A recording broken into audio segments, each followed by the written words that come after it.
पापा के पास और ये है जानवी आंटी हाय। जो क्या मेकअप करा रही है। मेकअप करा रही है, पता नहीं किस चीज का करवा रही है। और इधर आप पहले यहाँ तो कंप्लीट कर लो। गाइस, हम लोग ये वैनिटी में खड़े हैं। ऋषभ खड़े हो ना ढंग से। ये 7 स्क्वायर स्कूल में पढ़ते हैं। कौन सी क्लास में हो?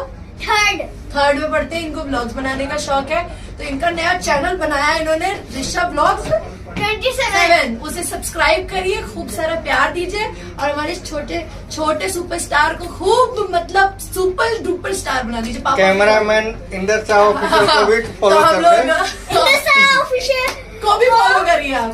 फॉलो करिए। हाँ, कैमरामैन इंदर शाह जी के साथ यामिनी सिंह और ऋषभ यही आपसे अलविदा लेते हुए आज आपको मिलाते हैं एक सुपरस्टार से, ट्रेंडिंग